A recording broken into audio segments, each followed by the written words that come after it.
శ్రీవారి లడ్డూ వివాదంపై తిరుమల మాజీ ప్రధాన అర్చకుడు రమణ దీక్షితులు మాట్లాడుతున్నారు. లైవ్ లో చూద్దాం.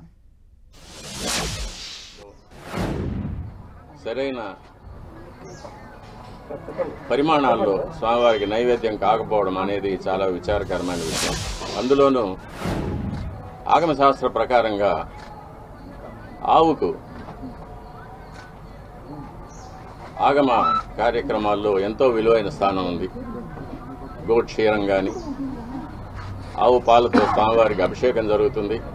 సుప్రభాతంలో ఏకాంత సేవలో నివేదన జరుగుతుంది. ఆవు పెరుగుతో స్వామివారికి దధ్యోదనం మొదలైన ప్రసాదాలు తయారు చేసి నైవేద్యం పెడతాము. ఉత్సవాల అభిషేకాల్లో గోదధ్యి వాడతాము. గోఘృతం అనేది స్వామివారికి నైవేద్యాల్లో అన్నప్రసాదాల్లో పణ్యారాలనే లడ్డు వడ మొదలైన ప్రసాదాల్లో వాడతాము. అలాగే గోమూత్రం కానీ గోమయం కానీ యాగశాలను కానీ ఆలయాన్ని కానీ శుద్ధి చేయడానికి వాడతాము. అటువంటి పవిత్రమైన గోవు యొక్క ఘృతాన్ని కల్తీ చేయడం అనేది అది స్వామివారికి మనకు జీవితాన్ని ఇచ్చే స్వామివారికి ఇటువంటి అపచారం జరగడం అనేది చాలా విచారకరమైన విషయం. ఇవన్నీ చూసే పాపం కూడా మనం చేశామా అనిపిస్తుంది ఒక్కొక్కసారి. దీన్ని ఎన్నోసార్లు అప్పటి ఈవో గారికి చైర్మన్ గారికి దృష్టికి తీసుకెళ్లి ఇలా ప్రసాదాల నాణ్యత సరిగ్గా లేదు, ముందులాగా లేదు, ప్రసాదాల పరిమాణాలు స్వామివారికి సరిగ్గా నివేదన కావడం లేదు, సరైన ఆగమ ఉక్తమైన కాలాల్లో స్వామివారికి నైవేద్యాలు జరగడం లేదని ఎన్నోసార్లు దృష్టికి తీసుకెళ్లాం. కానీ లాభం లేకపోయింది. దీనికి మరొక కారణం నాది ఒంటరి పోరాటం అయిపోయింది. నాకు ఈ విషయాల్లో సహకరించేదానికి నా తోటి అర్చకులు ఎవరూ కూడా వారి వారి వ్యక్తిగత కారణాల వల్ల ముందుకు రాలేదు. ప్రధాన పరిచారకులైన వాళ్ళు రాలేదు. కాబట్టి ఇది ఈ 5 ఏళ్లు నిరభ్యంతరంగా ఈ మహాపాపం జరిగిపోయింది. ఒక సైంటిస్ట్గా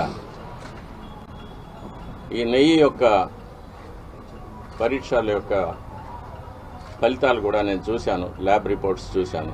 ఇందులో కూడా వెజిటబుల్ ఫ్యాటు, అనిమల్ ఫ్యాటు, జంతువుల యొక్క కొవ్వు పదార్థం, స్థావరాల యొక్క జంగమాల యొక్క కొవ్వు పదార్థాలు కలిసినట్టుగా ల్యాబ్ రిపోర్ట్ను చూశాను. పరిశుద్ధమైన ఆవు పాలతో తయారు చేసిన నెయ్యిలో అది స్థావరమైనా కానీ జంగమమైనా కానీ కొవ్వు పదార్థాలు కలవడానికి వీలు లేదు. అది ఇంప్యూరిటీస్ కింద లెక్క వస్తుంది. ఇప్పటి ప్రభుత్వం పదవికి రాగానే తిరుమలను ప్రక్షాళన చేస్తామని తిరుమలలోనే ముఖ్యమంత్రి గారు సెలవిచ్చారు. దానికి తగినట్లు ఎన్నో చర్యలు తీసుకున్నారు కూడా. ఇది అనుకోకుండా బయటపడిన విషయం. దీనికి కూడా పరిహారంగా కర్ణాటక డైరీ నుంచి నందిని మార్కు నెయ్యిని, శుద్ధమైన ఆవు నెయ్యిని మళ్ళీ కొని స్వామివారికి ప్రసాదాలు తయారు చేయించడానికి ప్రభుత్వం నిర్ణయం తీసుకుంది. చాలా హర్షణీయమైన విషయం.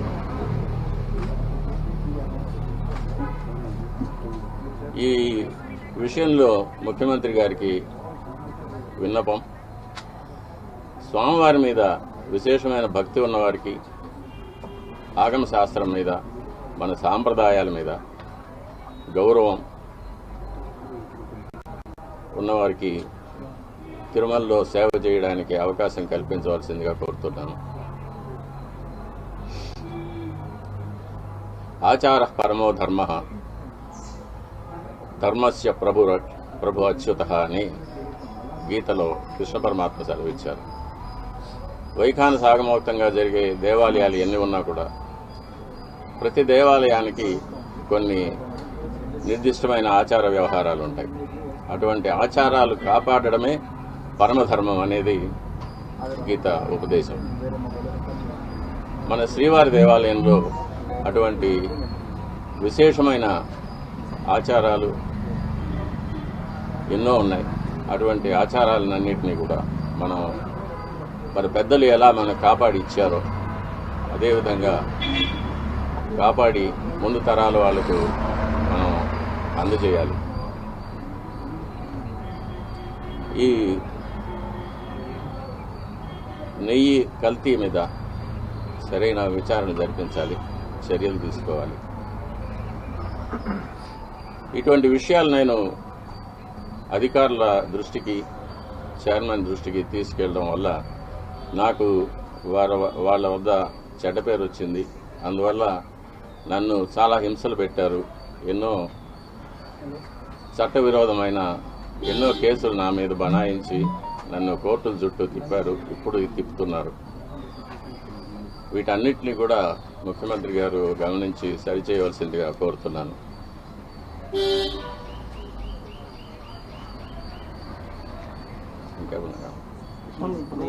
గత ఈవోగా పనిచేసినటువంటి ఎల్వి సుబ్రహ్మణ్యం తిరుమలలో అపచారం జరిగింది. ఏదైతే ఆ నెయ్యి ట్యాంకర్లు కానీ పోర్టు మొత్తం శుభ్రం చేసి సంప్రోక్షణ చేసి తర్వాత ప్రసాదాలు తయారు చేయాలన్నారు. మీరు ఆగముక్తంగా దాన్ని చేయాలని చెప్తారు. వైఖానస ఆగమ శాస్త్ర ప్రకారంగా తిరుమలలో అపచారాలు జరిగితే వాటికి ఎన్నో విధాలైన శుద్ధీకరణ కార్యక్రమాలు చెప్పబడి ఉంది. లఘు సంప్రోక్షణాలను కానీ, జల సంప్రోక్షణాలను కానీ, పూర్తిగా పుణ్యావాచనం మాత్రం చేయడం కానీ, లేక మహాసంప్రోక్షణలు చేయడం కానీ, ఆయా అపచారాల యొక్క పరిమితిని బట్టి, ఆయా అపచారాల యొక్క లక్షణాలను బట్టి దాన్ని ఆగమ శాస్త్రం నిర్ణయిస్తుంది. దీనికి మనం ఆగమ శాస్త్ర నిపుణుల వద్ద అభిప్రాయం తీసుకోవాల్సి ఉంటుంది. కానీ ఇప్పుడు ఉన్న ఆగమ సలహాదారుల కమిటీ అనేది పూర్తిగా తిరుమల తిరుపతి దేవస్థానం ఉద్యోగులతో కూర్చబడింది కాబట్టి వారికి